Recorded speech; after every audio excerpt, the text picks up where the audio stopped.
You gave your resignation, and suddenly everyone became your best friend. Your manager smiled. HR was warm, and the office felt strangely peaceful. You assumed it was respected, dignified farewell after years of service. But that warmth wasn't respect, it was strategy. Every single day of your notice period is being carefully managed against you. And by the time you realize it, it's already too late.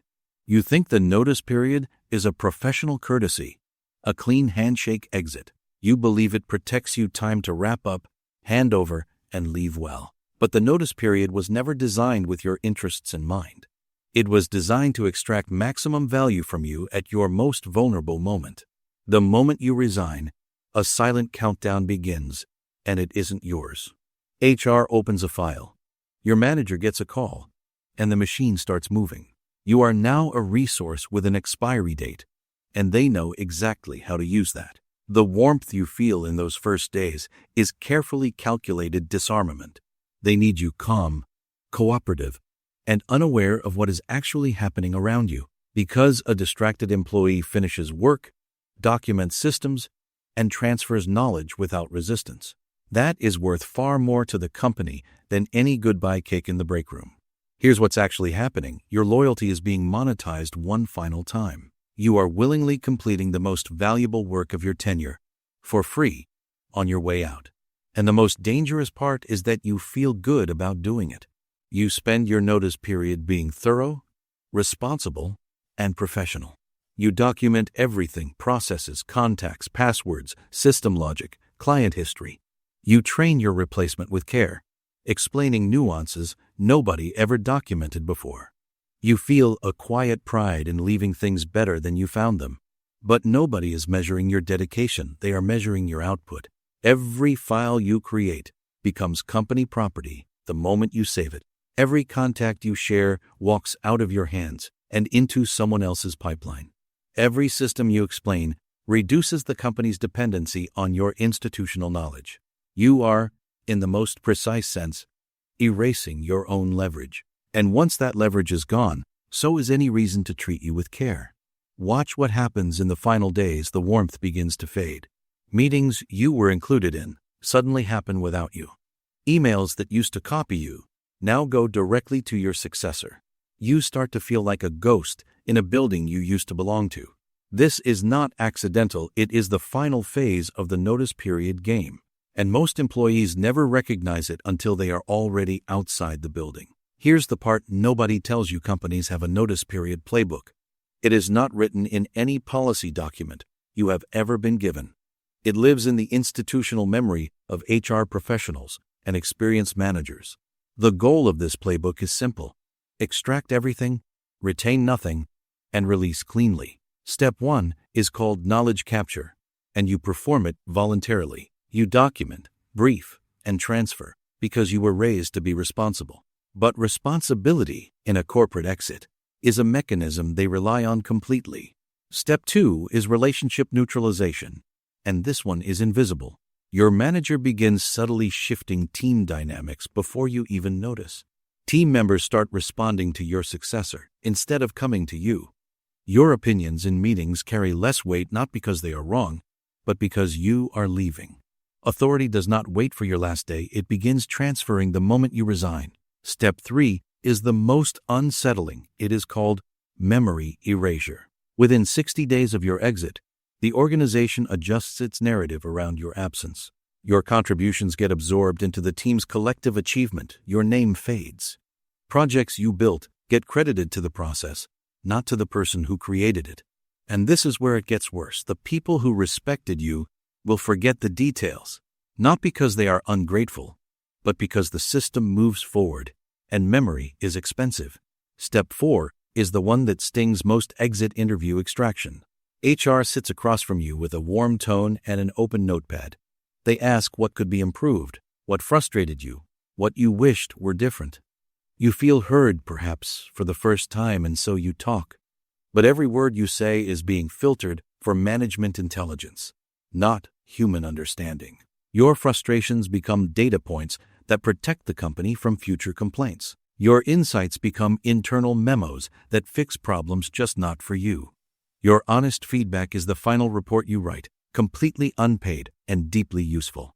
And then the meeting ends. They thank you genuinely, and you walk out feeling respected. But what you just handed them was the most valuable intelligence they will collect all year. Now let's talk about the money, because this is where it becomes a real game. Your notice period has a financial value that most employees never calculate. Every day you work during notice is a day the company avoids paying a contractor. A contractor who would charge 3 to 5 times your daily salary for the same work. You are providing expert-level transition support at your regular employment rate. And in most cases, the company holds your final settlement as quiet leverage. Your relieving letter, your experience certificate, your PF clearance, all controlled by them. They will never say it directly, but the message is clear: finish well, or this gets complicated. This is the notice period's most powerful hidden mechanism. Institutional dependence at exit. You need their paperwork to get your next job, and they know it. So you stay cooperative, you stay thorough, and you stay silent about your frustrations. Because the cost of resistance feels too high when your future is sitting in their drawer. But here's what most people miss. Companies rarely exercise that power directly. They don't need to threaten you, they simply structure the situation so you comply. The threat is ambient, not spoken, and that makes it far more effective. Your good behavior is not freely chosen, it is architecturally induced.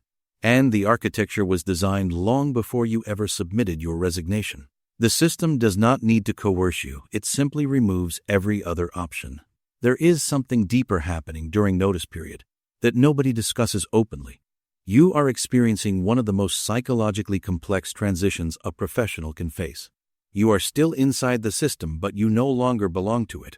Your identity, for months or years, was partly defined by this role, this team, this building. And now that identity is being quietly revoked before you have built the next one. This creates a specific kind of vulnerability, a need to leave well, to be remembered. That need is real and human, but companies know how to use it.